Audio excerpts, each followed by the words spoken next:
Good evening everyone. दोस्तों, आज है 3 जून 2024 और हम लोग करेंगे द हिंदू न्यूज़पेपर के एनालिसिस। वैसे आज डिले काफ़ी ज़्यादा हो गया है। मॉर्निंग की जगह इवनिंग में हम लोग आपका एनालिसिस दे रहे हैं, उसके लिए थोड़ा सा सॉरी।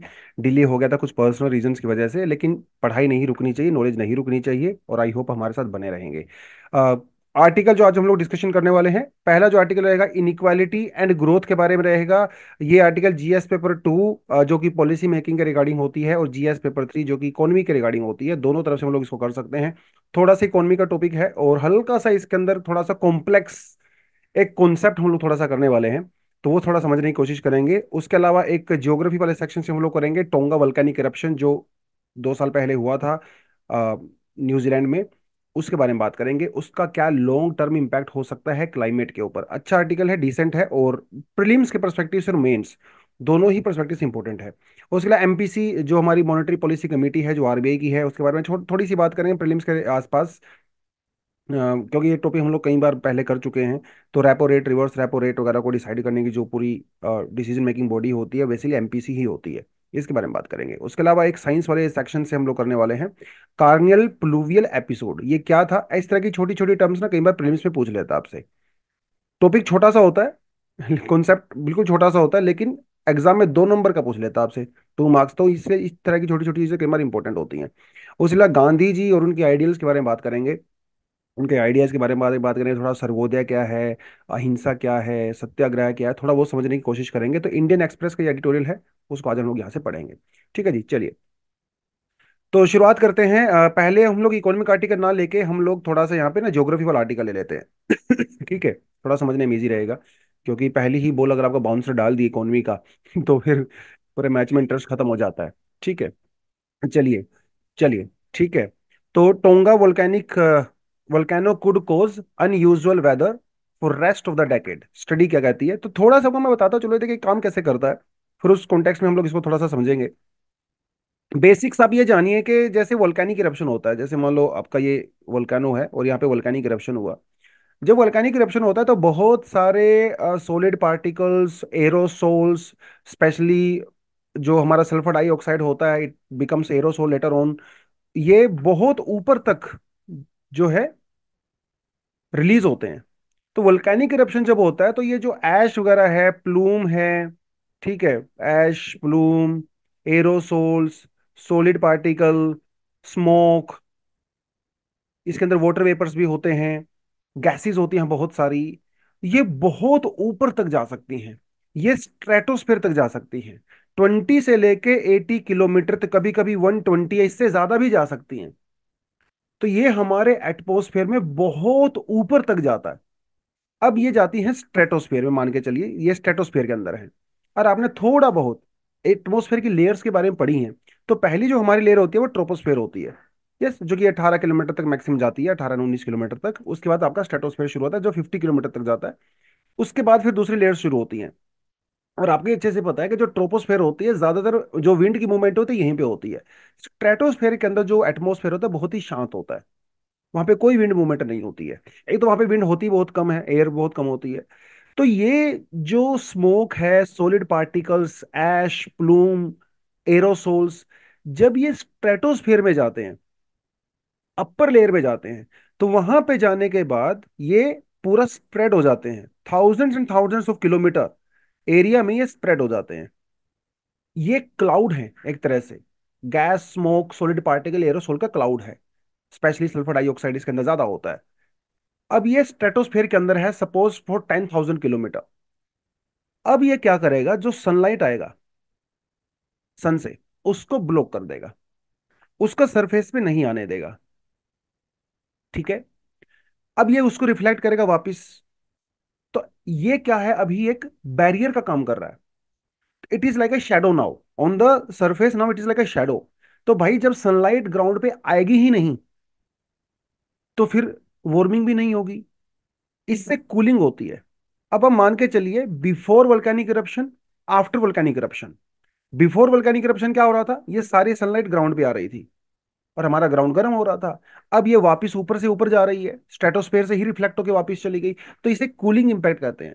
तो होता क्या है, वोल्केनिक इरप्शन से जब बहुत सारा सोल्ड पार्टिकल्स, एरोसोल्स वगैरह निकलते हैं, तो हमारे ग्राउंड पे वो यूजली कूलिंग इंपैक्ट कर सकता है। ऐसा पास्ट में कई बार हो चुका है। 1850 में ऐसा हुआ, उससे पहले भी ऐसा हुआ, होता रहता है, ये कोई ऐसी बड़ी बात नहीं है। जब बहुत लार्ज स्केल पे वोल्केनिक इरप्शन होता है तो इसका इंपैक्ट काफी नजर आता है। अब उसी कॉन्टेक्स्ट में आर्टिकल दिया हुआ है, ये बात कर रहा है टोंगा वल्केनो की। ठीक है, तो टोंगा वल्केनो कहाँ है? आप तो पहले इसकी लोकेशन देखिए जरा। ये जो पिंक कलर आपको यहाँ पे नजर आ रहा है, पूरी ये रीजन जो आपको नजर आ रहा है, इसे कहते हैं रिंग ऑफ फायर। क्योंकि यहाँ पे वर्ल्ड के 70 से 75% वल्केनिक इरप्शन यहीं पे होते हैं। ये पैसिफिक ओशन है, और पैसिफिक ओशन के अराउंड जो ये बेल्ट आपको नजर आ रही है, इसे सरकम पैसिफिक बेल्ट कहते हैं, और इसे रिंग ऑफ फायर भी कहते हैं। अब इसी रिंग ऑफ फायर में अगर यहाँ पे देखिए जरा, ये है आपका टोंगा। तो इसका पूरा नाम हुंगा टुंगा हुंगा है, बेसिकली हापाई वल्केनो। इसको थोड़ा सा शॉर्ट फॉर्म में लोग टोंगा कह देते हैं। तो ये आपका जो न्यूजीलैंड है, तो न्यूजीलैंड से थोड़ा सा आप जाएंगे ऊपर, ये क्योंकि रिंग ऑफ फायर का पार्ट है, यहाँ पे वल्केनिक eruption हुआ।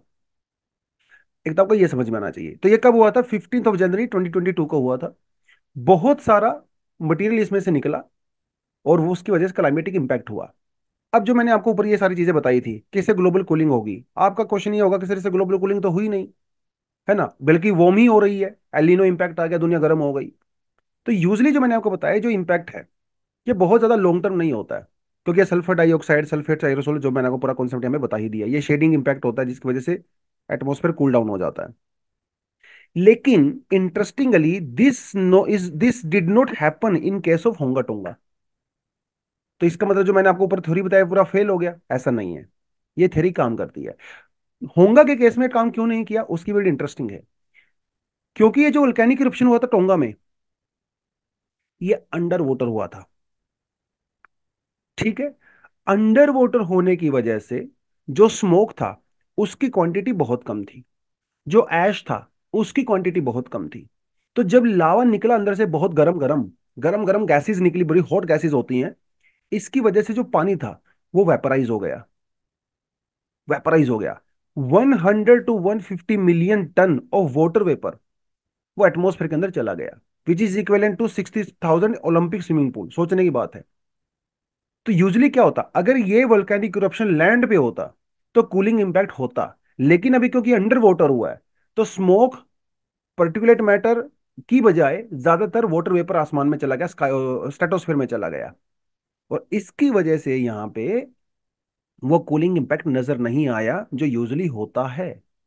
और थोड़ा बहुत अगर जो कूलिंग इंपैक्ट हुआ है ना, वो बहुत ही कम हुआ है। That is only 0.01 0.5 degree centigrade, और वो भी लोकल एरिया में, पूरे ग्लोब में नहीं हुआ है। ठीक है, ये तो आपको ये समझना पड़ेगा। अब एक नया सवाल आता है, सर ये जो वाटर वेपर गए हैं इसका भी कोई इंपैक्ट होता है क्या?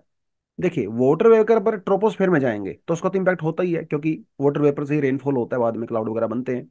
लेकिन स्ट्रेटोस्फेयर के अंदर जो वाटर वेपर गए हैं, इसका क्या इंपैक्ट होगा या हो रहा है, इसके बारे में हमें अभी श्योर नहीं है, क्योंकि ऐसी कोई स्टडी अब तक हुई नहीं है। और इस तरह की स्टडीज के इंपैक्ट को पढ़ने के लिए आपको कम से कम 10-12 साल की स्टडी चाहिए होती है, और ये सिर्फ 2 ही साल में हम लोगों ने किया है। तो हाँ, एक चीज जो आप थोड़ा सा रिलेट कर सकते हो वो ये है कि ओजोन लेयर डिप्लीशन हुआ है। टोंगा के बाद इस रीजन में, पार्ट ऑफ सदर्न पोल के आसपास काफी ज्यादा ओजोन डिप्लीशन हुआ है। क्योंकि ये जो केमिकल्स गए हैं इन वाटर वेपर्स के थ्रू स्ट्रेटोस्फेयर में, क्योंकि ओजोन भी स्ट्रेटोस्फेयर के अंदर ही होती है, उसके साथ उसने रिएक्ट करके ओजोन को डिस्ट्रॉय किया है, इसमें कोई डाउट नहीं है। और ये जो वाटर वेपर है वो बड़ी खतरनाक ग्रीन हाउस गैस भी है अपने आप में। राइट, तो जहां कूलिंग इंपैक्ट होना था, कुछ जगह वार्मिंग इंपैक्ट भी हुआ है और ओजोन लेयर का डिप्लीशन हुआ है।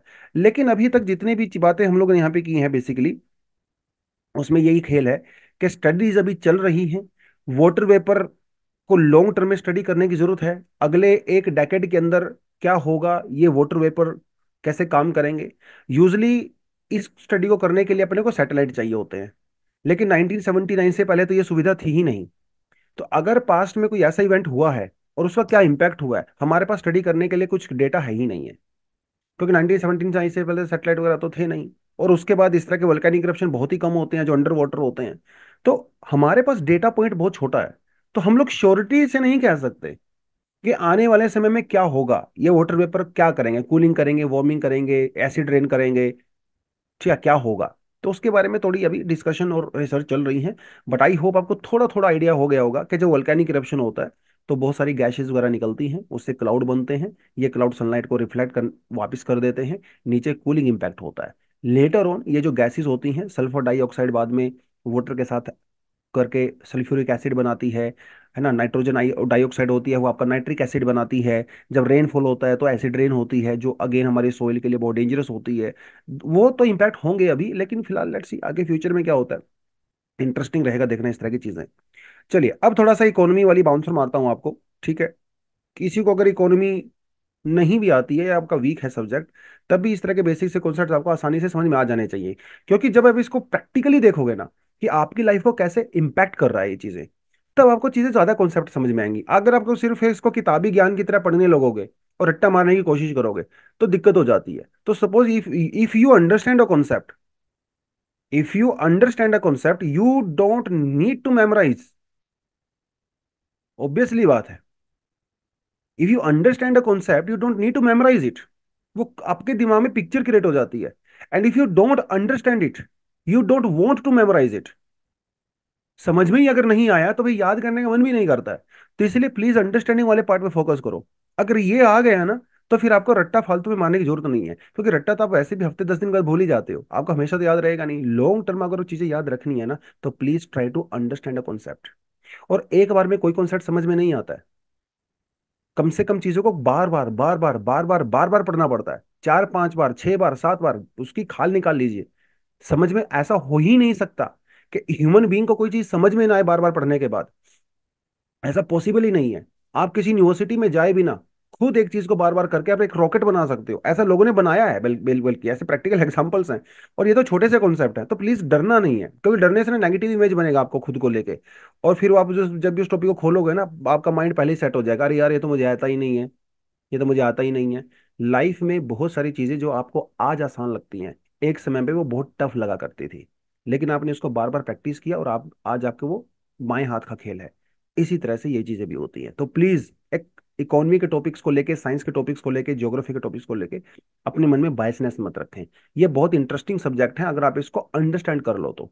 अंडरस्टैंडिंग टाइम पे आप फोकस करिए, ठीक है। रट्टा मारने पे कम फोकस करिए, रट्टा तो खुद ही लग जाता है, समझने की जरूरत है। Anyways, let's move to this article. Does inequality leads to growth? भैया इनइक्वालिटी मतलब gap between poor and rich. तो क्या इससे ग्रोथ होती है? अब ये सोचने वाली बात है। अगर एक लोकल कॉन्सेप्ट आपको बताऊं, लोकल कॉन्सेप्ट जनरली, अमान के लिए चलिए सभी लोग रिच हो गए, ठीक है।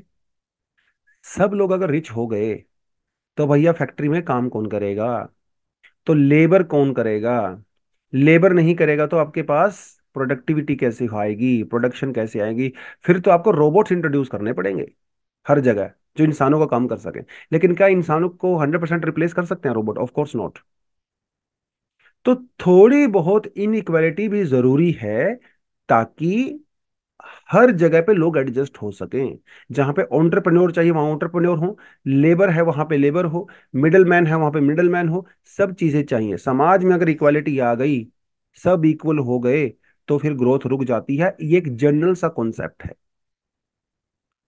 तो कौन ही काम करेगा अगर सबकी पॉकेट में भर भर के पैसा होगा? नहीं कोई काम करेगा। तो उस केस में क्या ये कहना सही है कि सर इनइक्वालिटी से ग्रोथ आती है? टू सम एक्सटेंट कुछ लोग ऐसा मानते हैं, कुछ लोग मानते हैं बिल्कुल भी नहीं आती है। तो बेसिकली हम उस कॉन्सेप्ट को यहाँ पे डिस्कशन करने वाले हैं। तो पेरिस स्कूल ऑफ इकोनॉमिक्स ने ये कहा है that inequality in the modern India to be greater than the colonial times. अंग्रेजों के जमाने में इंडिया में जितनी इनइक्वालिटी थी ना, असमानता, आज उससे ज्यादा है। कुछ लोगों का कहना है कि भैया थोड़ी बहुत ही जो इनक्वालिटी होती है एक्चुअली वो बेनिफिशियल होती है। अब मान के चलिए जो स्टार्टअप है, एक बिजनेस पर्सन है, ठीक है। एक बिजनेस आदमी किसी बिजनेस को चला रहा है, ओके, एक एंटरप्रेन्योर है, एक फैक्ट्री खोल रहा है, बिजनेस सेटअप कर रहा है। क्यों कर रहा है? क्योंकि वो जो सर्विसेज प्रोवाइड करवा रहा है, जो प्रोडक्ट्स प्रोवाइड करवा रहा है, वो किसी को उसकी जरूरत है। जिसको उसकी जरूरत है उसको परचेज करेंगे, इसको प्रॉफिट होगा, राइट। अगर लोगों को जरूरत ही नहीं होगी, तो फिर आदमी स्टार्टअप क्यों करेगा, बिजनेस क्यों करेगा? तो बिजनेस आदमी को इंसेंटिव मिलता है अगर समाज में इनइक्वालिटी होती है, क्योंकि वो उस ग्रुप के लिए काम कर सकता है, उसके लिए प्रोडक्ट बना सकता है, राइट। अगर मान लो हमारे देश में बहुत ज्यादा ठंड पड़ती है, कहीं पे बहुत ज्यादा स्नोफॉल होती है, चाहे 6-7 महीने स्नोफॉल हो रही है, बर्फ बहुत ज्यादा पड़ रही है, तो इसका मतलब वहां पे सबके पास तो जूते नहीं होंगे, सबके पास उस तरह के कपड़े तो नहीं होंगे जो इतनी ज्यादा ठंड से काम कर सके, है ना, क्योंकि लोग गरीब भी हैं। अब एक बिजनेसमैन को आइडिया आया कि यार यहाँ पे इतनी ठंड होती है, लोगों के पास उस तरह के कपड़े नहीं हैं जो अफोर्ड कर सकें, तो एक नया स्टार्टअप उसके दिमाग में आएगा। वो ऐसी ऐसी कंपनी में, ऐसा फैक्ट्री में ऐसा प्रोडक्ट बनाएगा जो सस्ता भी होगा और लोगों को ठंड से भी बचाएगा। तो जब समाज में इनइक्वालिटी होगी तो उस ग्रुप के लिए स्टार्टअप्स या एंटरप्रेन्योर्स बिजनेस स्टार्ट करते हैं, इनको उनको इंसेंटिव मिलता है, राइट। लेकिन फिर सवाल आता है मोनोपोली का। ये इसका एक काउंटर आर्गुमेंट है। देखिए, वेल्थ और इनकम दो अलग अलग चीजें हैं। जो बिलियनियर्स होते हैं उनके पास इतना पैसा कहां से आया? उनकी वेल्थ से आता है, ठीक है। सालों दर तक उनका पैसा इकट्ठा होता रहता है, एक वो वेल्थ का रूप ले लेता है। This allows them to set prices instead of being determined by the market. अब हुआ क्या, भैया मार्केट में आप ही एक प्लेयर हो, आपके जैसा कोई है ही नहीं। आप ही एक ऐसी ब्रांड हो दुनिया जो इंडिया में टेलीविजन बनाती है, आप ही एकमात्र हो, और ये तो आपकी मोनोपोली हो गई। अब आप अपने हिसाब से प्राइस सेट करोगे, आप उसको 50 रुपए का बेचो, 50,000 का बेचो, आपकी मर्जी है, क्योंकि आपके अलावा जनता के पास ऑप्शंस है ही नहीं, राइट। तो ये जो कॉस्ट ऑफ प्रोडक्शन है, ये डिसाइड की जाती है ऐसे मोनोपोली पावर के द्वारा, ऐसे लोगों के द्वारा। और इसका एक एग्जांपल आपको नजर आता है ग्रीडफ्लेशन। देखिए, यहाँ पे कॉन्सेप्ट होता है, बता देता हूं आपको थोड़ा सा। इस कॉन्सेप्ट ये कहता है कि मार्केट में जो प्रोडक्ट का प्राइस सेट होता है वो प्रोड्यूसर नहीं करता, वो कंज्यूमर करता है, ठीक है। जैसे मान लो आप यहाँ पे एप्पल के फोन का एग्जांपल ले लीजिए, ठीक है। कॉन्सेप्ट ये कहता है कि जो एप्पल के फोन का प्राइस है ये कंपनी डिसाइड नहीं करती है, ये एक्चुअली कंज्यूमर डिसाइड करता है। कंज्यूमर जितना प्राइस इस प्रोडक्ट के लिए देना चाहता है, जितना प्राइस वो पे करना चाहता है, उतना ही प्राइस कंपनी के द्वारा सेट कर दिया जाता है। अब मान के चलिए जब एप्पल का प्रोडक्ट लॉन्च हुआ, लोग खरीद ही नहीं रहे हैं। इन्होंने बोला कि भैया 2 लाख का फोन है, लोग कह रहे हैं भाई हमारी, हम नहीं खरीद सकते, हम तो इसको 1 लाख रुपए में खरीद सकते हैं, 2 लाख रुपए में खरीद ही नहीं रहे हैं। तो कंपनी को जान फोर्सफुली ये प्राइस 1 लाख रुपए करना पड़ेगा, क्योंकि this is what people actually decides, this is what they are willing to pay for this phone, they are not willing to pay 2 lakh rupees. तो प्राइस किसने डिसाइड किया? क्या कंपनी ने किया या लोगों ने किया? थ्योरी ये कहती है कि consumer decides the price because consumer is the God capitalism में, राइट। क्योंकि अगर ये 2 लाख रुपए यहाँ के सेट करेंगे ना, तो इनके पास दूसरे ऑप्शंस हैं। वो सैमसंग का खरीदेंगे, जाओमी का खरीदेंगे, जो भी खरीदेंगे, XYZ। इससे एप्पल कंपनी को नुकसान होगा। तो इनको अपने प्राइस जनता के हिसाब से सेट करने पड़ते हैं। लेकिन हम मान के चले कि मार्केट में सिर्फ मोनोपोली है, ये दूसरी कंपनी है ही नहीं, सिर्फ यही एक मोनोपोली कंपनी है, तो ये अपने हिसाब से डिसाइड करेगी। और ग्रीडफ्लेशन का कॉन्सेप्ट ये कहता है बिकॉज वो इतने लालची हो गए हैं, वो सिर्फ प्रॉफिट कमाना चाहते हैं, और क्योंकि मार्केट में कोई प्लेयर कंपटीशन में है ही नहीं, इसलिए वो अपने प्राइस खुद डिसाइड करते हैं बिकॉज वो प्रॉफिट कमाना चाहते हैं। ऐसा हुआ पेंडेमिक में, ऐसा हुआ पेंडेमिक में लोगों की जॉब चली गई, उनके पास पैसा नहीं था खरीदने के लिए चीजें, राइट। कंपनीज को नुकसान हो रहा था, तो कंपनीज ने क्या किया, अपने प्रोडक्ट्स को हाई प्राइस कर दिया, बहुत सारी कंपनीज ने प्रॉफिट कमाने के लिए। और आप देखें कोविड-19 के अंदर जो स्टॉक मार्केट है वो बूम कर रहा था। तो presence of the monopolies can lead to the lower real wages and lower level of the output and the investment. तो भाई जब मोनोपोलीज इतना ज्यादा प्राइस सेट करेंगी तो रियल वेज तो कम होगा ही। मान लो पहले मेरी सैलरी जो है वो 10,000 रुपये थी, ये मेरा वेज था। इस 10,000 रुपये में 9,000 रुपये मैं खर्चा करता था महीने का, 1,000 रुपया मेरी सेविंग हो जाती थी। अब हुआ क्या, क्योंकि चीजों के प्राइस बढ़ गए हैं, सैलरी मेरी 10,000 है, लेकिन मेरे खर्चा हो गया कितना, 9,900 रुपीज। अब मैं कितना सेव कर रहा हूँ, सिर्फ 100 रुपये सेव कर रहा हूँ। तो मेरा रियल वेज अपने आप ही कम हो गया। दिख रहा है कि 10,000 है, लेकिन इन्फ्लेशन की वजह से एक्चुअली सेविंग कम हो गई है। ये कब होता है? जब चीजें मोनोपोली होती है, राइट। अज्यूम करें कि एक कंपनी ने एक नई फैक्ट्री लगाई, before the new capital stock is created wage are paid out to the workers to build it. अब ये थोड़ा सा एक इकोनॉमी का बेसिक सा कॉन्सेप्ट है, इसे मल्टीप्लायर इफेक्ट कहते हैं। मल्टीप्लायर आपको बता देता हूँ हल्का सा क्या होता है। जैसे मान लो एक कंपनी ने एक फैक्ट्री बनाई, ठीक है, इस फैक्ट्री के अंदर 10 वर्कर हैं, और 10 वर्कर में हर किसी को 10 रुपए दिए जाते हैं, तो टोटल हो गया 100 रुपया। 100 रुपया उनकी सैलरी है, उनका वेज है, ये फैक्ट्री है। अब इस फैक्ट्री ने प्रोड्यूस करना शुरू नहीं किया है, लेकिन फैक्ट्री खड़ी करने में तो लेबर लगेगी ना, सैलरी भी जाएगी लोगों की। अब मान लो 3 साल में ये फैक्ट्री खड़ी होकर तैयार हुई है, लेकिन 3 साल तक सैलरी तो आपको देनी ही पड़ेगी। अब ये 100 रुपए ये लोग कहीं तो खर्चा करेंगे, क्योंकि उनकी तो इनकम है। ये 100 रुपए लोग कहीं और खर्चा कर रहे हैं, ये 100 रुपए कहीं और खर्चे हो रहे हैं। अब मान लो इन्होंने जूते खरीदे, जूते वाले ने किसी और से कोई और सामान खरीदा, उसने कुछ और सामान खरीदा, तो हर बार ये 100 100 रुपए ऐड होते चले जा रहे हैं। This is actually called multiplier effect in some senses. मैं आपको थोड़ा क्रूड फॉर्म में बता रहा हूँ, लेकिन ऐसा होता है। एक 100 रुपए मार्केट में कई सारे 100 रुपए जनरेट करते हैं। This is called multiplier effect. ठीक है, क्योंकि आपका एक्सपेंडिचर किसी और की इनकम होती है, राइट, उसका एक्सपेंडिचर किसी और की इनकम होती है। हमारा खर्चा किसी की सैलरी होती है, किसी का प्रॉफिट होता है, किसी की इनकम होती है, और ये मार्केट में चलता रहता है। This is called multiplier effect. तो अगर फैक्ट्री लगेगी ही नहीं, तो मार्केट में मल्टीप्लायर इफेक्ट होगा ही नहीं, लोगों की इनकम कहां से आएगी? तो फैक्ट्री लगाना जरूरी है, कहीं से स्टार्टिंग पॉइंट जरूरी है। स्टार्टिंग पॉइंट के बिना मार्केट में पैसा चलेगा ही नहीं, और इस स्टार्टिंग पॉइंट के लिए क्या चाहिए? ऑन्टरप्रन्योर्स चाहिए, ऑन्टरप्रन्योर्स। और ऑन्टरप्रन्योर्स फैक्ट्री कब खोलेंगे? जब मार्केट में इनइक्वालिटी होगा, क्योंकि किसी को जरूरत है। अगर जरूरत ही नहीं है तो फैक्ट्री खोल के क्या ही फायदा? तो this is actually redistribution of growth and redistribution of wealth, right. लेकिन कुछ इकोनॉमिस्ट हैं जिनका कहना है कि ये कॉन्सेप्ट बिल्कुल बेकार है। जो वेल्दी लोग हैं, भैया उनके ऊपर टैक्स लगाइए, यहाँ टैक्स बना लगाने से जो पैसा आएगा वो पुअर लोगों में डिस्ट्रीब्यूट करिए। उसके बाद जो अमीर और गरीब है उसके बीच में गैप कम हो जाएगा। कुछ लोगों का कहना, सर ये तो सरेआम गलत है, वेल्थी लोगों के ऊपर टैक्स लगा के गरीबों को देना, इससे क्या होगा? वेल्दी लोग तो फैक्ट्री लगाएंगे नहीं। क्यों लगाएंगे, जब उनको पता है भैया तुम्हारी इनकम के ऊपर टैक्स लगेगा? लेकिन ये कॉन्सेप्ट ये कहता है कि नहीं, ऐसा नहीं है। वेल्थ जो क्रिएट होती है वो पास्ट की वजह से होती है। आपका जो प्रॉफिट होगा वो फ्यूचर की वजह से होगा, जो फ्यूचर में इन्वेस्टमेंट आएगा।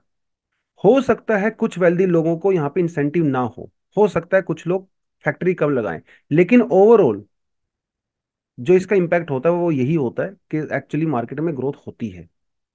क्योंकि ये लोग अभी, क्योंकि इनके ऊपर एक्स्ट्रा टैक्स लग रहा है, तो ये ज्यादा प्रॉफिट कमाने के चक्कर में और ज्यादा फैक्ट्री लगाएंगे, और ज्यादा एम्प्लॉयमेंट जनरेट होगा। तो सिर्फ ये कहना कि वेल्दी लोगों के ऊपर टैक्स लगाओगे तो इकोनॉमी डाउन चली, ऐसा सही नहीं है। ठीक है, वेल्दी लोगों के ऊपर टैक्स लगाने से इनकम रीडिस्ट्रीब्यूशन भी होगा, और वेल्दी लोग कुछ को छोड़ के ज्यादातर लोग एक्चुअली ज्यादा फैक्ट्री लगाते हैं। ठीक है, क्योंकि उससे मल्टीप्लायर इंपैक्ट होता है। मल्टीप्लायर इंपैक्ट होगा तो इकोनॉमी स्ट्रांग होगी, क्योंकि घूम के एक्चुअली पैसा यहीं पे आने वाला है, कहीं ना कहीं उसी फैक्ट्री में पैसा आ जाएगा घूम के। क्योंकि जो वेज आपने दिया है, घूम फिर के 10 20 लोगों के हाथ पैर में वो पैसा आके दोबारा कहीं ना कहीं यही आ जाता है, इकोनॉमी के अंदर वहीं एंटर हो जाता है। तो जब लोग ये कहते हैं भैया हम लोग महिलाओं को हर महीने 1000 रुपया देंगे या 10,000 रुपया देंगे, ठीक है, तो घूम फिर के 10,000 रुपये इकोनॉमी में तो आएगा। ये 10,000 रुपये महिलाएं कहीं तो खर्च करेंगी ना, जहां खर्च करेंगे उनकी इनकम बढ़ेगी, वो आगे खर्च करेंगे उनकी इनकम बढ़ेगी। तो मल्टीप्लायर इफेक्ट ही हो रहा है मार्केट में। अब ऐसा तो नहीं है कि वो 10,000 रुपये लेके उसके ऊपर बैठे रहें, उसको खर्च ही ना करें, ऐसा तो होने वाला नहीं है। तो बेसिकली इकोनॉमी में जब पैसा आगे बढ़ता है तो मल्टीप्लायर इफेक्ट होता है, और इकोनॉमी एक्चुअली ज्यादा ग्रो करती है। तो यूनिवर्सल बेसिक इनकम का कॉन्सेप्ट ही यही है कि सबको पैसा दो, सबके अकाउंट में हर महीने 2,000 4,000 5,000 डलवा दो। लोग खर्च करेंगे, खर्च करेंगे तो पैसा बढ़ेगा, एक मल्टीप्लायर इम्पैक्ट बढ़ेगा, एम्प्लॉयमेंट जनरेट होगा। ये बेसिकली कॉन्सेप्ट होता है। अब इकोनॉमी की बड़ी इंटरेस्टिंग चीज यही है कि थियरी कुछ और होती है, प्रैक्टिकल कुछ और होता है। एक चीज किसी एक कंट्री में सही हो सकती है, दूसरी कंट्री में गलत हो सकती है, क्योंकि ये साइंस तो है नहीं, ये सोशल साइंस का सब्जेक्ट है। हर जगह समाज, कल्चर, डिमांड, इकोनॉमी के हिसाब से चीजें वेरी करती हैं। चलिए, policy rate shift to be in the focus close to the heel of the poll verdict. देखिए कल तो रिजल्ट आने वाला है भाई, 4 जून को है ना। सरकार बदलेगी या चेंज होगी या यही रहेगी, वो तो देखने वाली बात रहेगी। लेकिन आरबीआई, स्टॉक मार्केट और बैंक्स वो अपना काम करते हैं।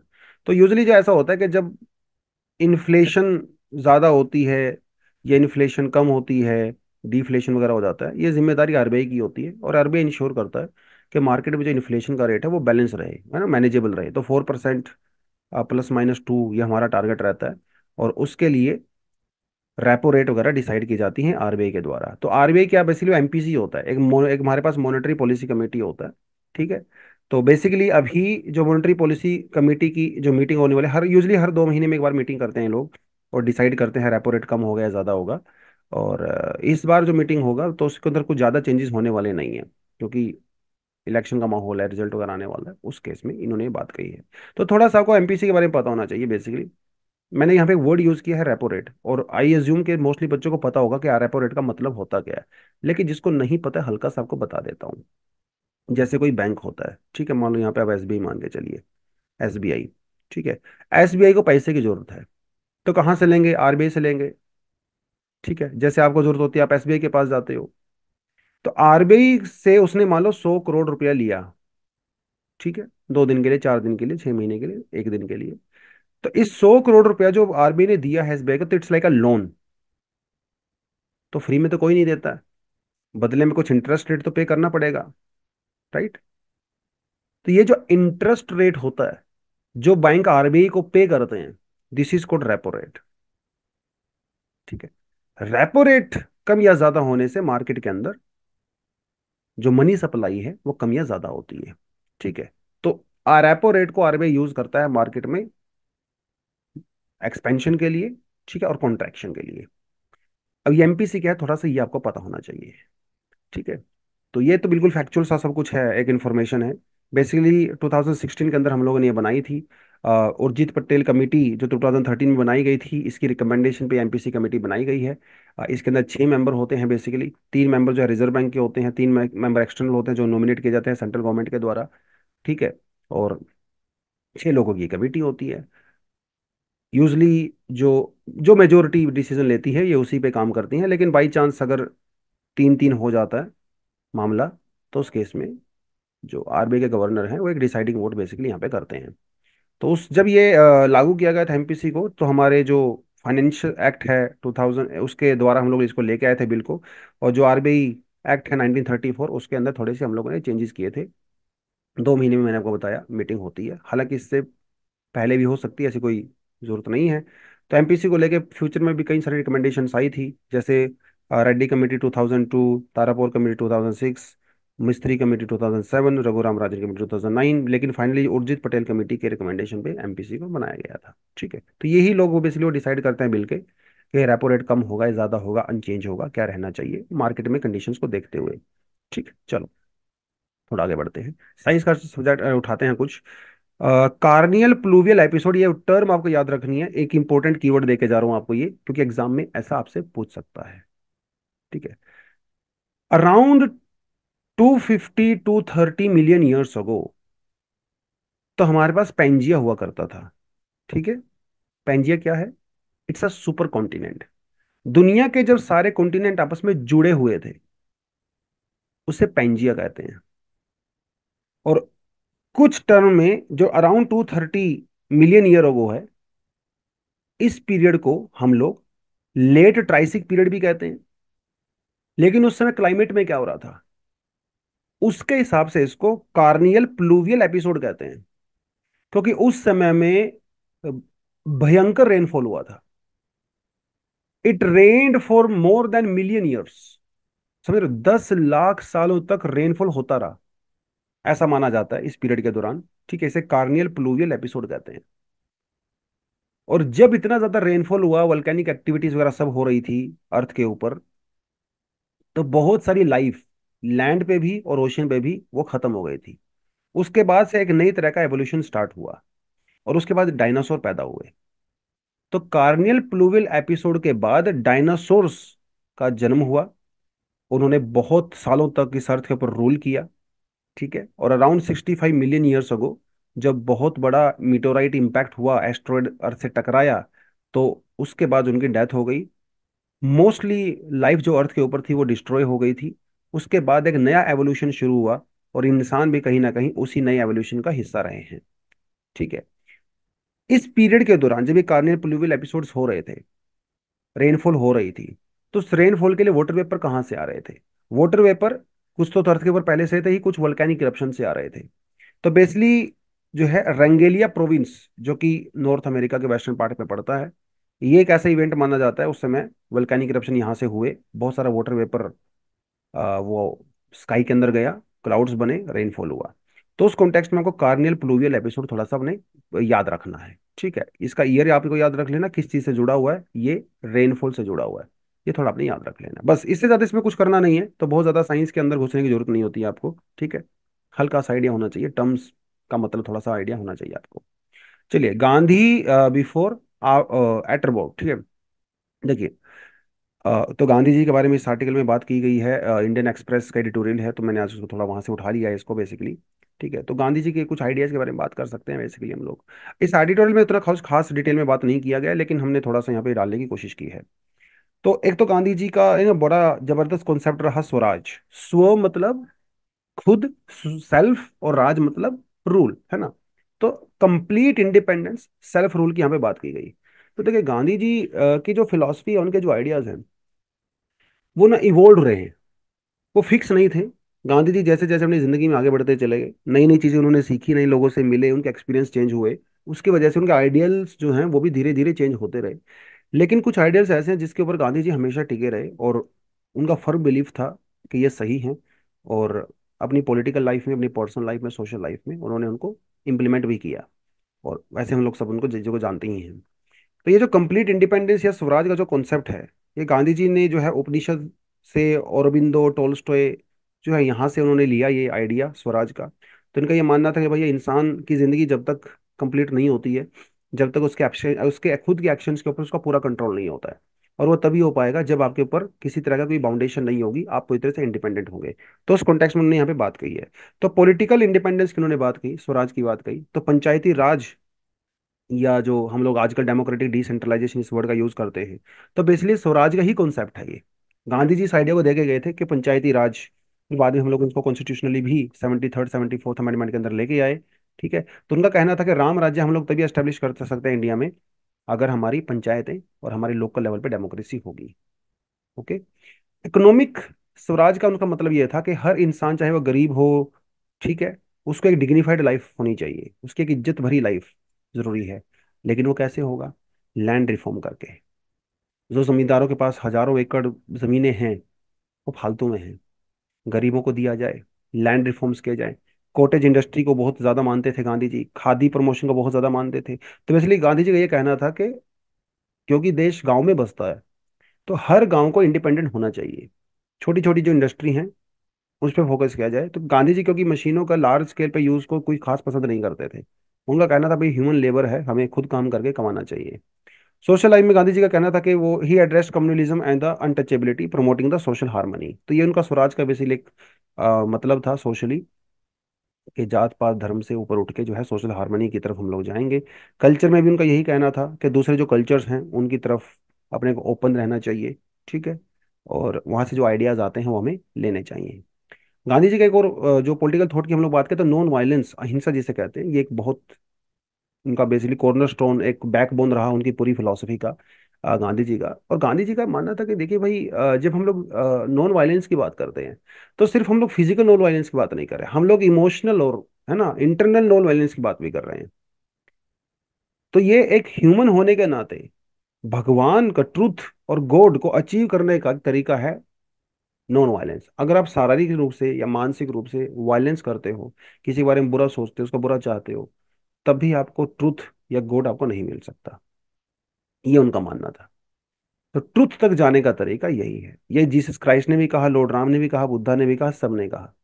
ठीक है, और इसकी वजह से सेक्रीफाइस, ब्रदरहुड वगैरह, वो सब चीजें रहती हैं, वो सब चीजें रहती हैं, ठीक है।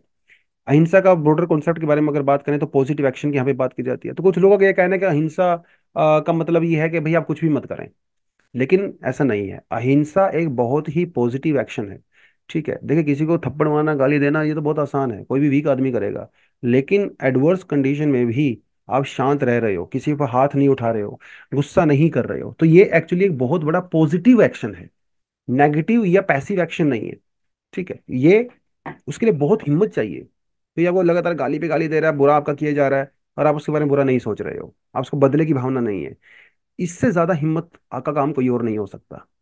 कोई आपको गाली दे रहा है, उसको बदले में चार गाली दोगे तो बहुत आसान है, वीक आदमी कर सकता है। स्ट्रोंग जो होता है ना, वो नॉन वायलेंस वाला रास्ता अपनाता है। ऐसा उनका कहना था। तो और उनका कहना था कि यही एक चीज है जो इंसानों को दूसरे जानवरों से अलग करती है। हमारे पास रीजनिंग है ना, कॉन्शियसनेस है, हम लोग बुरा भला सोच सकते हैं। ये और जानवर की तरह नहीं है कि आपस में लड़ रहे हैं, क्योंकि वो सोचते ही इस तरह की चीजें। तो अहिंसा एक इंसान होने के नाते एक हमारा इंटरनल इंटीग्रल करेक्टर होना चाहिए, ऐसा उनका मानना था। सर्वोदय की उन्होंने बात किया, वेलफेयर ऑफ ऑल, तो वो तो हमेशा से बात करते थे। जो जस्ट जॉन रस्किन की जो बुक थी अनटू द दिस लास्ट, उसको गांधी जी ने पढ़ा, और गांधी जी बड़े इंप्रेस हुए। तो उनका कहना है भैया स्वराज मतलब सर्वोदय, सर्व मतलब ऑल, उदय मतलब उनको भी, उनको अपलिफ्ट करना है। सब लोगों को डिग्निफाइड लाइफ होनी चाहिए, रिस्पेक्टेड लाइफ होनी चाहिए। ठीक है, तो ये बेसिकली उन्होंने कहा। तो फिजिकल वर्क के ऊपर गांधी जी जो है वो ज्यादा जोर देते थे। भाई मशीनों का यूज करके कोई कैपिटलिस्ट अपने ऑफिस में बैठ के करोड़ों रुपए कमा रहा है, तो उनका कहना था ये कोई फालतू की कमाई है जब तक आप फिजिकल लेबर नहीं करोगे। ठीक है, मैनुअल लेबर की बहुत रिस्पेक्ट करते थे गांधी जी, तो उसको उन्होंने कहा। और उनका कहना है ट्रस्टीशिप, उनका कॉन्सेप्ट था कि जो कैपिटलिस्ट लोग हैं, है ना, बड़े बड़े बिजनेसमैन हैं, वेल्दी लोग हैं, तो उनके पास जो वेल्थ है ये उनकी नहीं है, ये एक्चुअली समाज की है। वो सिर्फ उसके ट्रस्टी हैं, और उनको समाज को देने की बात करनी चाहिए। कॉटेज इंडस्ट्री, लैंड रिफॉर्म को मैंने बताई थी, आप वो सपोर्ट करते थे। तो सर्वोदय का जो जो पूरा कॉन्सेप्ट है वो गांधी जी बड़ा जबरदस्त तरीके से उसको अपनाते थे। गांधी जी ने देखिए जो है मकैन मकैन मैकेनवेलियनिज्म जो कॉन्सेप्ट को रिजेक्ट किया। गांधी जी का कहना था कि देखिए भाई, एंड्स और मीन्स सेपरेट हो सकते हैं। मतलब किसी रास्ते तक अगर आप पहुंचना है, ये आपका एंड है, तो यहां तक पहुंचने के लिए जो रास्ता है, ये आपका एंड गोल है। ये रास्ता भी सही होना चाहिए, ये भी मोरल होना चाहिए। ठीक है, तो आपकी पॉलिटिक्स के अंदर गांधी जी ने एथिक्स, रिलीजन, कल्चर, मॉरल्स की बात कही। तो सोक्रेट्स, प्लेटो, गोखले जी, ठीक है, यहां से उनके मन में ये कॉन्सेप्ट आया। ठीक है, तो अगर आपको समाज से गरीबी को हटाना है, तो कुछ लोग कहेंगे भैया गरीबों को मार दो, जब गरीब रहेंगे ही नहीं, गरीबी अपने आप दूर हो जाएगी। तो ये एंड है, लेकिन no, this is immoral, unethical. Impractical की तो बात करेंगे, बट इमोरल अनएथिकल तो है, क्योंकि ये आपका जो रास्ता चुन रहे हो उस एंड गोल को अचीव करने के लिए, वो भी प्योर होना चाहिए, एथिकल मोरल होना चाहिए। ये गांधी जी ने कहा। तो गांधी जी ने कहा, अच्छा एक कहावत होती है ना कि अंत भला तो सब भला। गांधी जी का नो, ये बकवास है। अगर उस अंत को पाने के लिए आपने अगर अत्याचार किए हैं, किसी को रिप्रेस किया, झूठ बोला, मक्कारी की है, तो अंत भला सो भला नहीं होता है। ठीक है, ये गांधी जी ने बात बोला। तो उस कॉन्टेक्स्ट में जो है थोड़ा सा आर्टिकल आपको ये करवाना था। उसके अलावा कुछ छोटे छोटे और आर्टिकल हैं, आप इसको डेफिनेटली कर सकते हो। तो आज इसको हम लोग यहीं पे एंड करते हैं। कल रिजल्ट डे है, काउंटिंग शुरू हो जाएगी, तो let's enjoy the electoral process. It's a festival of democracy. ठीक है, चलो आज ही पे एंड करते हैं। Thank you very much, all the best, जय हिंद, जय जवान, जय किसान।